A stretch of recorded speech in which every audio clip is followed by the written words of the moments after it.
Nathan, welcome to the show. Thank you, man. Thank you for having me, brother. It's been a minute since we've seen each other, but I'm glad you could come out. And, just right off the bat, a lot of people are attracted to certain parts of the world. And I think what we know is that you're originally from the Detroit area. Is that correct? Detroit, man. That's where I was born and raised, and Motown. Motown. Yep. Awesome. Yeah. Tell us a little bit about your experience in Detroit growing up in the 70s, I guess, and then your transition to the West. Yeah. Well, I don't know what to say about that because I don't have anything to compare it to. But grew up in Detroit. Just a Detroit kid. I will say this. My whole life living in Detroit, I thought Detroit was a big city. Okay. I thought like, because you go to other parts of Michigan and then it's in the top 10, right? Yeah, and you go to Detroit and you think it's a big city, but man, you go to like, even just over Chicago or LA or New York, you're like, man, Detroit's like a little small town, But a great place to I think, to come from, family, place, a strong family there. All my family is still there. Man, somewhere along the line, I got the music bug, as a teenager, and found the bass. And was that your first instrument? Nah, well, not really. No. So I started, as all kids do, or I think most kids do, playing in school bands, and I played a few different, I think I played trumpet at some point, or drum, maybe a snare drum in school. Okay. But it got a little bit more interesting to me in middle school, and I started playing the baritone horn of all things. And some of my friends in the neighborhood were like accomplished players, like playing guitar, bass, drums, and I went to hear them. I was like, wow, man, that's, but they had been playing for years. Okay. And so one of those guys was lived down the street from me, a guy named Wade Gator, great bass player. Oh, wow. Now. And he kind of sort of introduced me, told me what a bass was. I didn't even know what a bass was. It's funny, a lot of people don't, right? Yeah. What's bass? What's a bass? Yeah, it looked like it's a guitar. I didn't know. And so he kind of that was my first introduction to it. And, but again, even at that point, it was just another thing. I had a drum set at the house at the time. Never could play, but it was there. And so baritone, horn, bass, it was drums there. My sister was playing piano, so there was that. And I didn't really get the bug until I got into high school.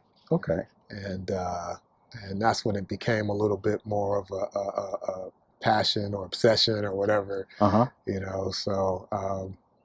So in high school, I worked at this place called H Salt Fish and Chips as after I remember that school job. I remember that they had those on the West Coast too. Yeah, and my supervisor or manager, I think manager, was a guy named Paul Stewart, who was a bass player. Okay. And he invited me to one of his shows, and I went. And that night pretty much changed my life. Wow. Just like that, huh? Just seeing and being in the room and feeling the bass. At this time, I really know what a bass is. But being in the room. How old would you have been at this point? I would have been 15, maybe. Okay. All right. Yeah, probably 15. Okay.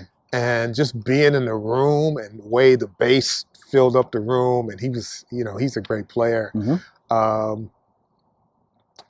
that kind of changed my night. And that night, so after the gig, I was hanging with him. We went to his house, and he showed me a couple things on bass, man. And it was a love affair. What was your first bass line?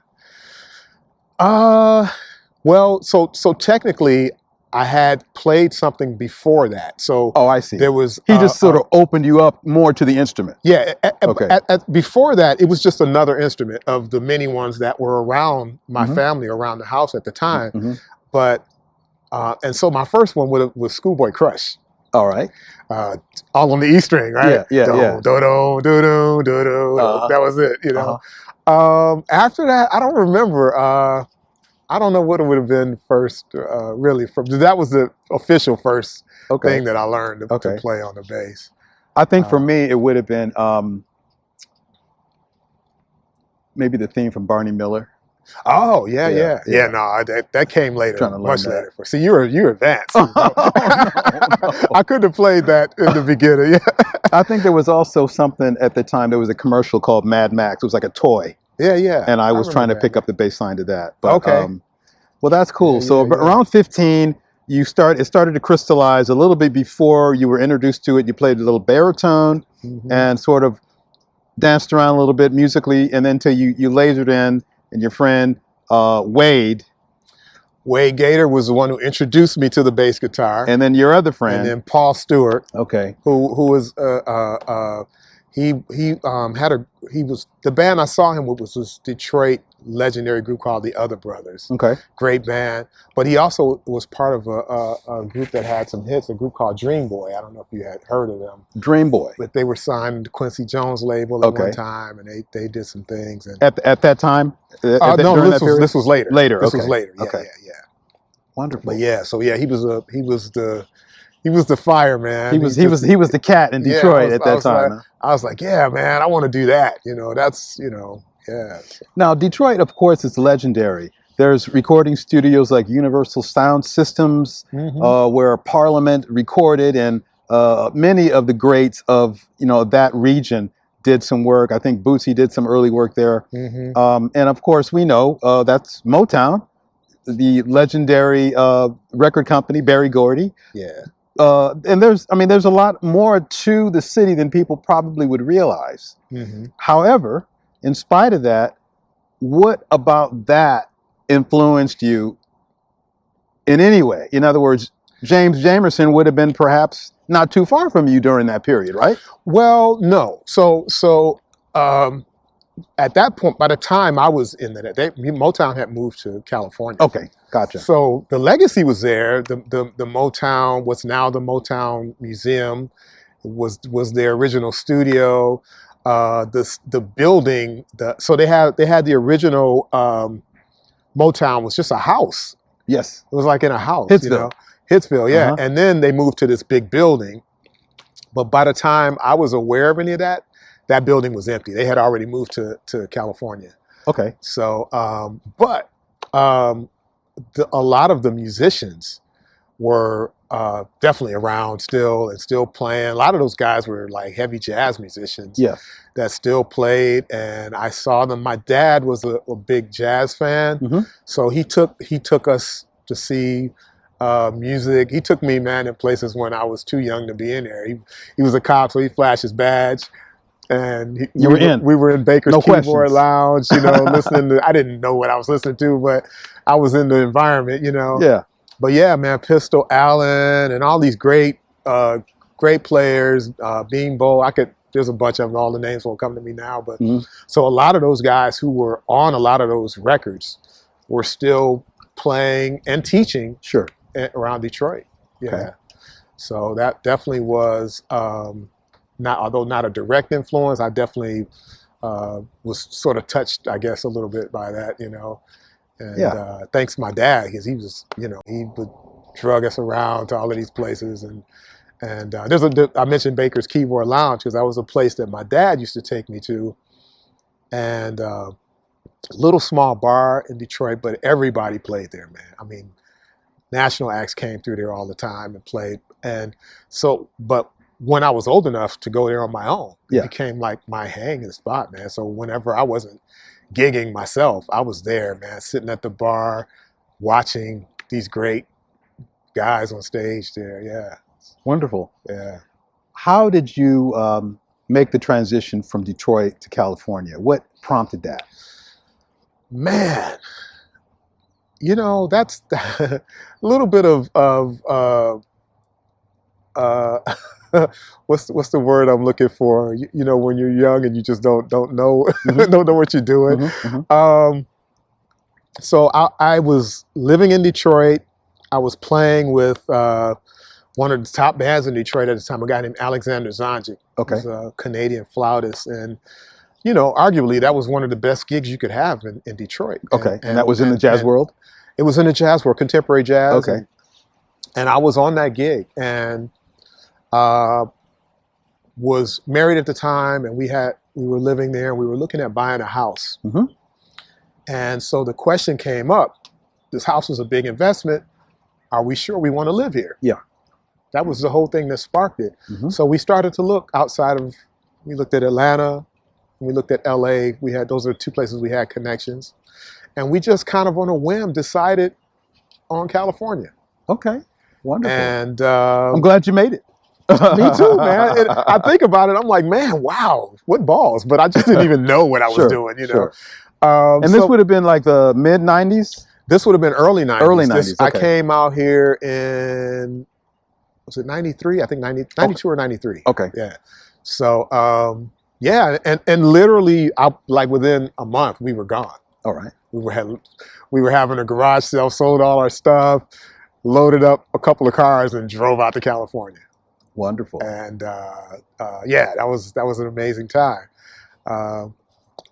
Little bit of a shock, you know, because coming up in Detroit, at least for me, and I've talked about this before, I never thought of, I didn't think of music in terms of a business. Yeah. It was something I really loved to do. I loved the environment. I loved to be around musicians and the whole thing. Mm-hmm. And living in Detroit, I just kind of, word of mouth kind of got me, I never really sat back and had like a business plan. I've heard people talk about it, and I never had that kind of thought. So even moving out to California, I didn't even have a plan. Right. And I just came out here and got a phone number and sat back and waited for the phone to ring. You went for it, right? Yeah, but I didn't know what I was doing, man. I had no idea. So I sat there and waited for the phone to ring. Of course it didn't, you know. And so it was a real awakening of like, oh, you gotta, you know. This is not exactly what I thought it would be, right? Yeah. I thought, oh, I'm just gonna do what I did in Detroit. I just came, you know, I did this in Detroit, but I didn't do anything. It was like being there your whole life. Mm-hmm. You sort of know everybody. Mm-hmm. Word gets around, and you're just playing with different people. But here, I had to figure out how to make that happen. Sure. So in Detroit, you were sort of a big fish in a small pond. You came to LA market, San Diego, LA, the West Coast. It was a little bit different. Yeah, and not only that, I didn't know anybody. Yeah. So it's just like moving to anywhere you move. If you just move there and you don't know anybody and you're just sitting and waiting for the phone. I mean, I didn't even have the sense to go out to jams or anything at first. I'm just like, hey, I'm here, you know. But you know, eventually I found my way. It was a little tough. It was a tough transition, but I found my way, and I started to reach out to people that I knew who were from Detroit that were out in California, which are many. And that's kind of how things got started for me. Scott Wilkie, who I've still one of my good friends, and I've been playing in his bands for a long time, was the first one. All right. Probably that made the transition. Yeah, he was already out here, yeah, but he was from Detroit, and that was sort of the first sort of plan I came up with. Well, first of all, let me find people that I know, and see what they're doing, and maybe they can introduce me around, and that kind of worked out. So Scott Wilkie was one, and Randy Jacobs. And these are both people who are still very active in the business. Very active and have you know, kept me going. Yeah, and excellent players, obviously. Great players, and and good friends. And I didn't know Kamal Kenyatta. I didn't know him in Detroit. I knew of him. He had already left Detroit by the time I was on the scene. I think because he lived in Florida before he moved to California. Okay. But we had mutual friends, and so people are like, man, you got to go meet Kamal. Go meet Kamal. So I did meet Kamal, and we've had a long time relationship now, and that was really kind of what helped me sort of get going in California. It was just I made the Detroit connections first, sure, and then you know, sort of eventually started to meet people. Okay, along and the sort of way. made the rounds Yeah. within that circle of you know, people from that region, and then segued into you know, more of the mainstream that's planted in the West Coast, basically. Yeah, yeah. Just start, you know, you meet people eventually. It was slow for me because I wasn't good at that. I didn't have that mindset of networking and promoting myself or anything like that. I just didn't have that mindset. But, you know, I figured out pretty quickly I needed to do something. Sure. And so that was my first plan was, okay, well, I know this person, this person, this person who came out here. Let me see what they were up to. And that was kind of the thing, you know. Absolutely. And then, yeah, after being here, I mean, I've been here since early 90s now. So you just meet people and keep it going. Sure. Yeah, Well, you've yeah. worked with a lot of artists, and you've crossed different genres of music, you know, from jazz to R&B to rock and blues, and even and done some, you know, church work as well.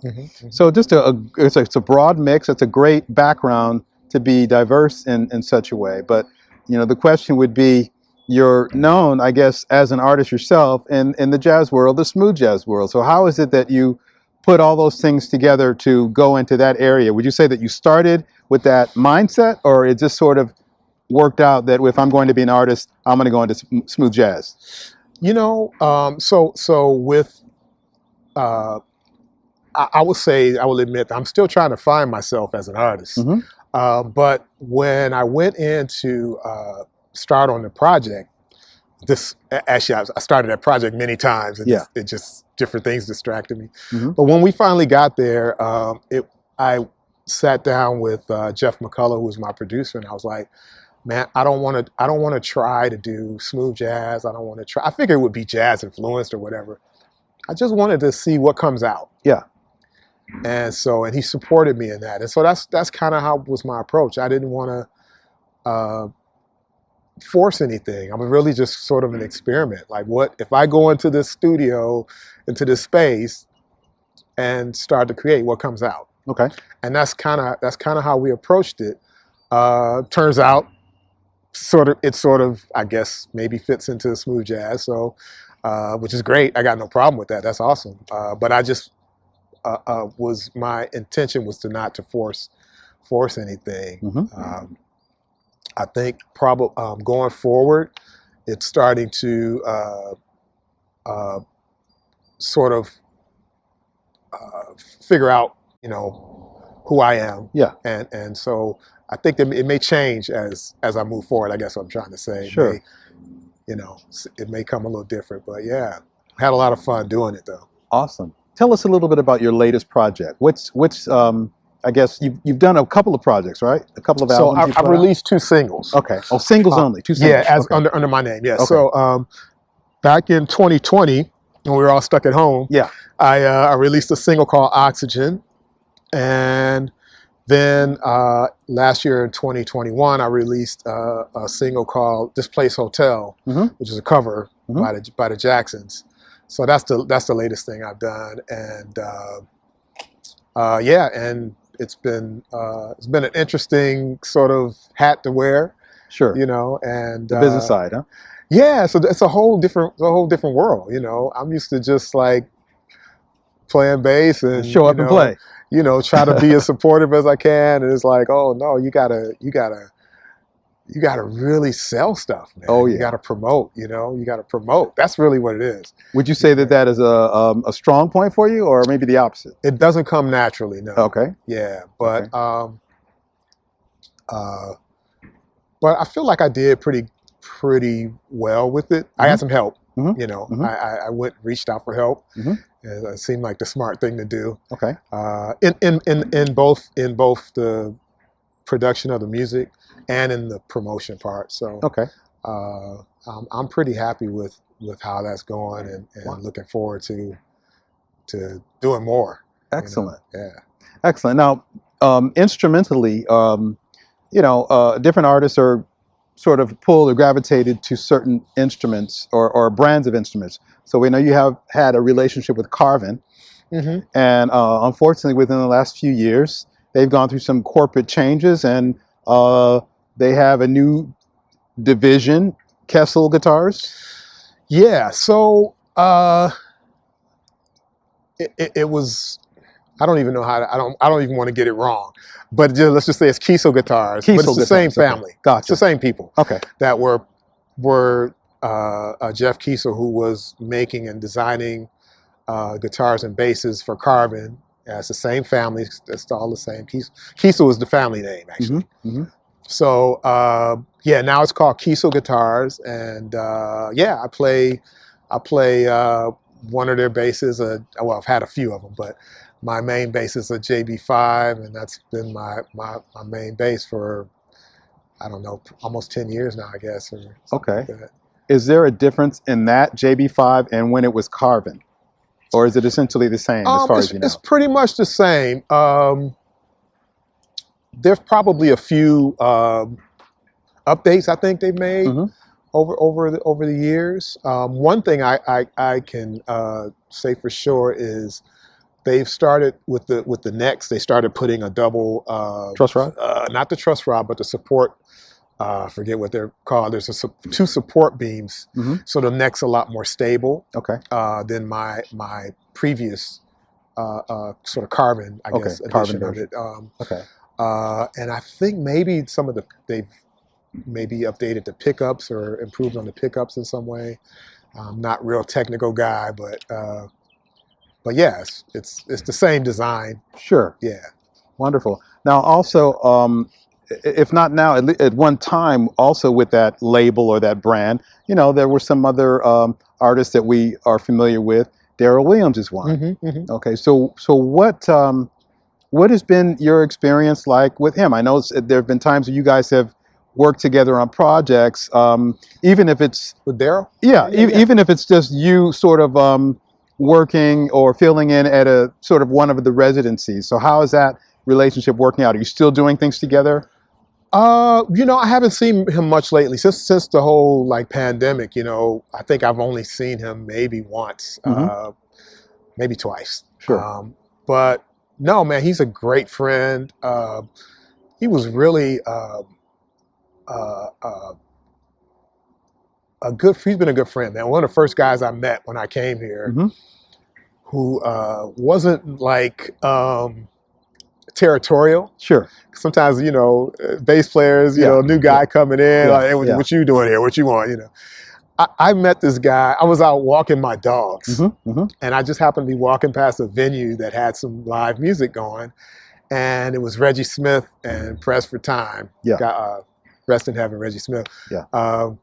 And I just heard the music, and I'm just standing outside listening. I'm like, oh man, these guys are sounding good. So Darryl just happens to walk outside on the break, and we start talking. And I told him I was a bass player and had my dogs with me, so I couldn't really go in or anything. And we got to know each other, man. And he came over to my house, my apartment, and we jammed. And then he started recommending me for gigs in San Diego to cover for him. Yeah. Or somebody called him for something that he couldn't do. So he was like very instrumental in me sort of getting around San Diego. That's wonderful. And he was also very nice to me when I had the first opportunity to meet him. He was doing something in the Temecula area, and I went to that. I was sort of new to the area, coming from LA. It was very welcoming. So that's wonderful. I mean, we have to sort of, you know, not have the same boundaries that maybe other eras may have had as far as competition. Yeah. Because there's a space for everyone. Would you agree? There's space for everybody. Yeah, for sure. Yeah. And so, Darryl and I have been friends for, that was from day one, man. He's a good guy, for sure. How did you go from what you have done for a few years, and we understand you've originally coming here, you sort of reached out to people that are from your region, that was helpful. But getting the opportunity to work with Coco Montoya, how did you get that opportunity? What led up to that? Man, so many of the things that I've been blessed to be a part of have come from my brother, Randy Jacobs. Okay. So many good things, and Coco Montoya was one of them. I was playing with Randy's. I was in the band with Randy called the Bone Shakers, and we were playing for. That's a blues band, right? Yeah, we were. Yeah, it was a soul funk. Okay. But we did. Okay. We were on the blues circuit. A mixture. Yeah. Things. And we were playing for the Santa Cruz. They had the Santa Cruz Blues Festival, and they would have an after party at this club called Moe's Alley. Sure. And the after party was a jam. Okay. And we were hosting band for the jam. And Coco Montoya had played the festival. And he came into, him and his wife came into to the jam. Yeah. And so, and now I don't know this story. I'm telling the story through Randy and Coco at this point. Because you're like on stage or something. Yeah, I'm playing, but Coco there, and I met him, but I didn't really remember it. And so about 3 months or so later, I get a call from Coco Montoya. And apparently he had reached out to Randy and asked about me or something. And so, yeah, so Coco, that's how he was looking for a bass player, and he called me up, and that was 2008, man. Still rolling. Awesome. Still rolling with Coco. Awesome. Well, that's great music. I mean, all of your projects, some great stuff. Thank you, man. Thank you. I feel really blessed, man, to be involved with, in some really cool music, cool people, cool projects, Yeah. What do you think about the state of affairs that the world is in today? Because you mentioned earlier that when the pandemic hit, it's like, what do I do? You go into the studio, you go into the lab, you start creating. It's like, let me, take this opportunity to put out something. We're at a point now where it seems like if it's not one thing, it's another. So the pandemic is sort of waning, quite a bit. People are pulling the mask off, so to speak. But there's some other things happening in other parts of the world. What do you think about that, and how do you think that's going to affect you, because you do quite a bit of traveling? Man, that's a heavy one. Man, well, first of all, I just feel so much without understanding all the details and all of that. The idea of people dying, war, that whole thing, it just breaks my heart, Sure. And so I feel for the people who are there in the middle of it, and going through that, and just, it makes me feel grateful that, I was dropped off here in this part of the world. Yeah. And when you think about some people who have their whole lives has been living in war zones and stuff like that, man, it's just awful. But yeah, it's as far as a prediction, man, I have no idea. It's a very volatile situation. You hear talks of another world war, and stuff, and I really don't know what to think about it, man. Just leave it to the Lord, huh? I just pray about it, and that's all I can do. I don't have any ideas of how that's going to play out. Yeah. And but I do feel for the people that are in the middle of it and Gotcha. Going through it, Gotcha. Well, listen, how do you feel about some of the other players that are on the scene? In other words, everybody's got their top players. Who out there, maybe the top five? What are your top five in the bass chair right now? People that are out there. Oh, wow, man. Man, there's so many. Give me five. Five? Well, who's number one? As much as I try to, hate to say, it's just Marcus Miller is just probably number one. Okay. He's probably had the most influence on my playing, more influence than anybody else. All right. And my five would change depending on what week you talk to me on. Okay. I'll say that too. But so we'll start with Marcus Miller. I've been listening to James Genus a lot lately. Yeah.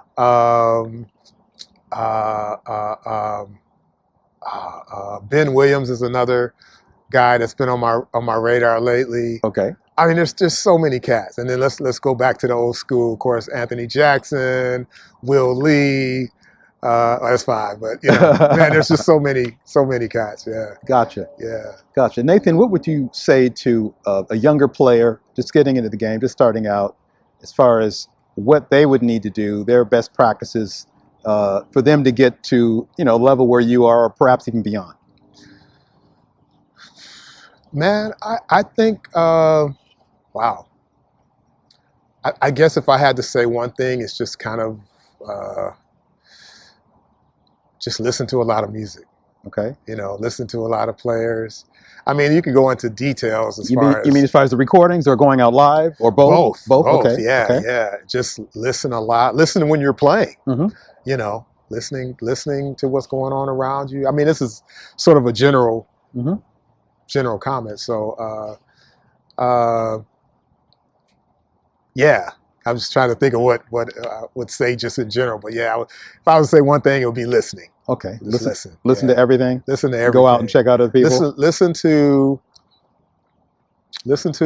when you're playing with people. Listen to them. Mm-hmm. Listen to other bands. Listen to other bass players. Listen to recordings. Just listening. Listening is the big thing. And there's always, like, I remember, I don't want to mention names, but you'd hear somebody say, some cat, maybe he's getting a lot of gigs, or seems to be the favorite guy. I said, what's so good about him? I was like, you need to listen. Right. If you don't know, you gotta listen. Right. You need to listen some more. So, yeah. Do you think it's better to stand out or to blend in? I think that depends on your personality. Okay. Yeah. I mean, the personality of the. I mean, you personally. Yeah. For me, I'm always trying to blend. Okay. That's just me. Mm-hmm. I have a little more. It takes a little more effort for me to be sort of the front guy, like even just doing my own music and stuff in that way. But for others, that's more of a natural thing. Yeah. And so, and I think it just depends on what you want, what what you're shooting for. Okay.